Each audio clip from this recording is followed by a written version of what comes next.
It's Beyond Wrestling. This is Denver, Colorado, the man, not the place. How about a first-time encounter? Eric Corvis is going to be going one-on-one with Shynron.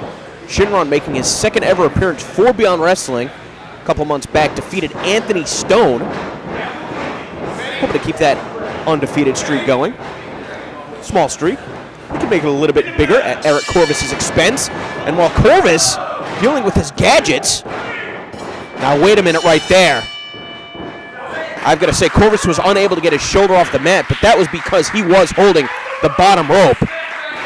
We've got a rookie official right here. Did you get that? Get in. Get in. What's Corvis doing right here? He's bringing the camera ringside to show the official that he did, in fact, have his hand on the rope. You have glasses on and you still missed it? Not bad. Well, I mean, the official admitting that he's wrong.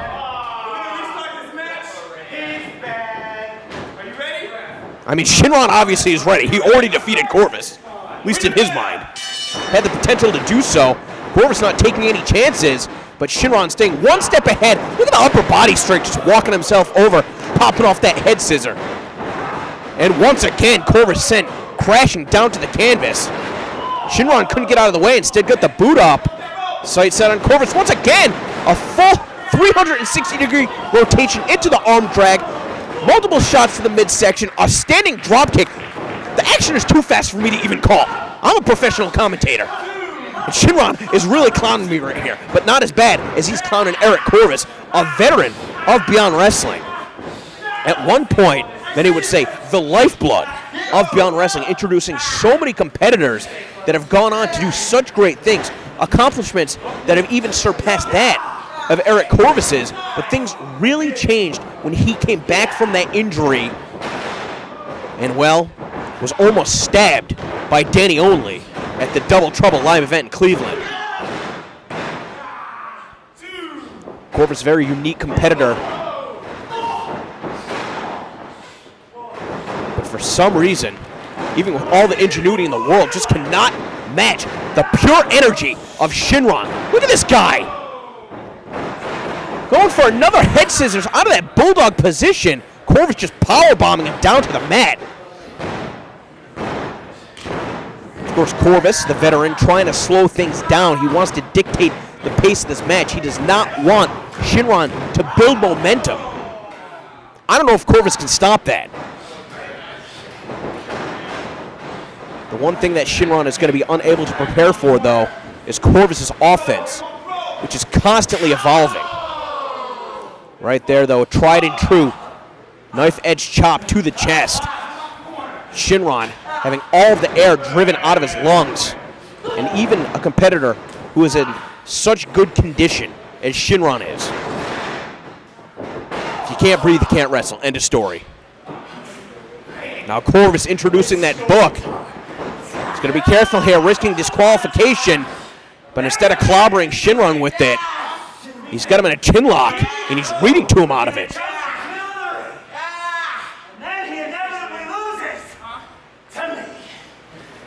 Corvis saying that this story ends with a loss. But that remains to be seen. Could only keep his opponent's shoulders pinned to the mat for 2 seconds. Corvis looking to send Shynron off the ropes. That could have been a mistake. Telegraphed that back body drop. Shynron was up and over. Even with his legs across the arms of Corvis, couldn't keep him down. And Shynron, lickety split into the corner, got met with an elbow, now sent face first into that top buckle. Corvis comes charging in, Shynron up and over. Another sunset flip. Again, Corvis kicks out. This time right between the legs. And again, that sunset flip style pinning combination, caught with a knee.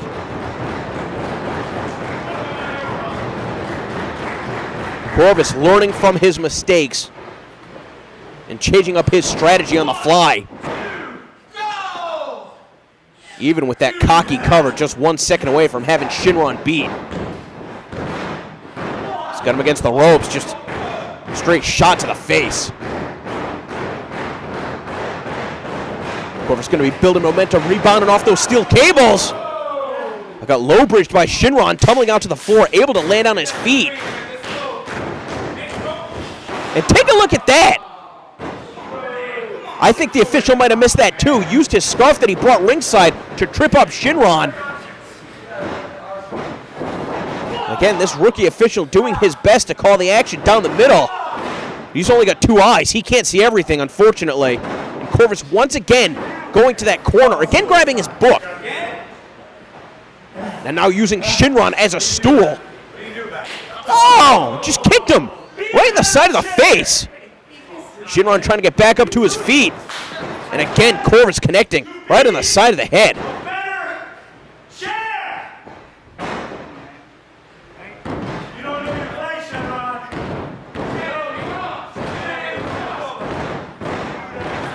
Corvis having that book kicked right to his face.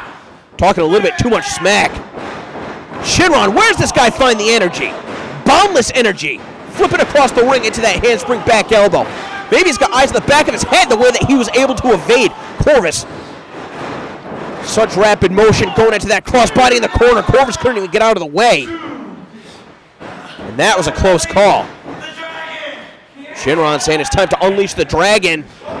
Climbing up to that second rope, perhaps going to be looking for that 630 senton splash. Instead, landing on his feet, changing direction in midair.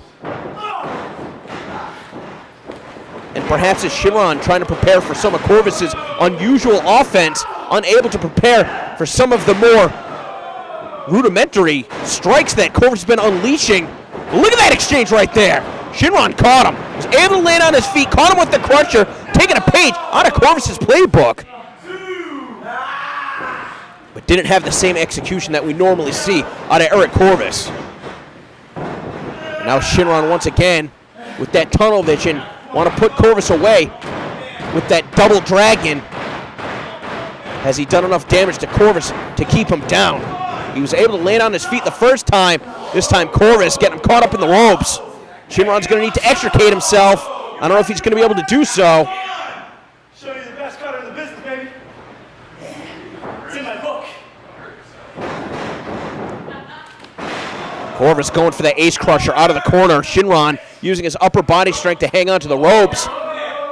Instead of going up to the top rope, I think he might be taking too much time right here. Now he's standing on the first. And a 450 splash off the first rope. Corvis still kicks out. Unbelievable.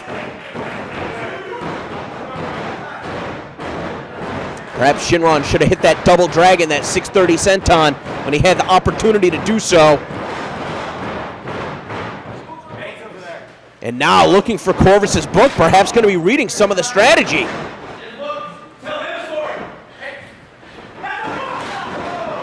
But instead, Corvis planting that boot in the midsection. Oh! The package pile driver on the knee! And then another pile driver. Of course, Shynron, a competitor with a history of neck injuries. And Corvis, out of desperation, dropping him on his head. Slow to get over to the pin, though.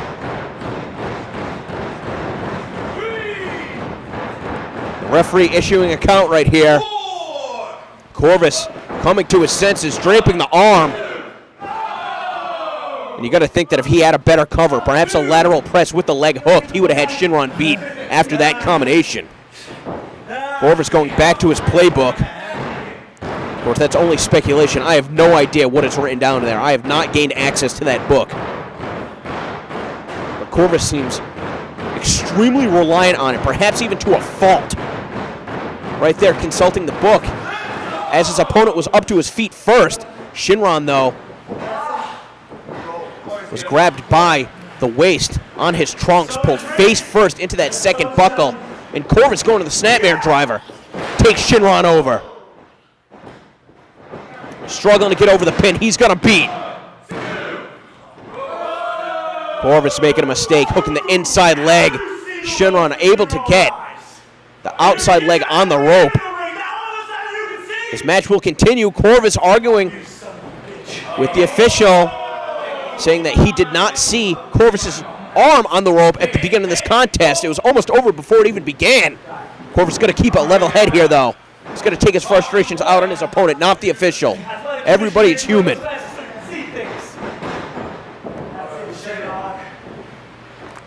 Corvis now perhaps going for another snapmare driver, this time in the center of the ring, where Shynron will be all the way away from the ropes. But instead, Shynron, what a counter! And he's got Corvis beat. Unbelievable.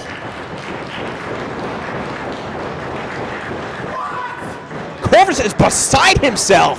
And I've never seen anybody use a counter like that for the snapmare driver. As Corvis was looking to take his opponent over, his opponent was able to use Corvis's momentum against him. Shynron trapping the legs. Corvis had no way to get out of that hold. And Shynron picking up another victory here at Beyond Wrestling, this time at the expense of the mainstay in Eric Corvis.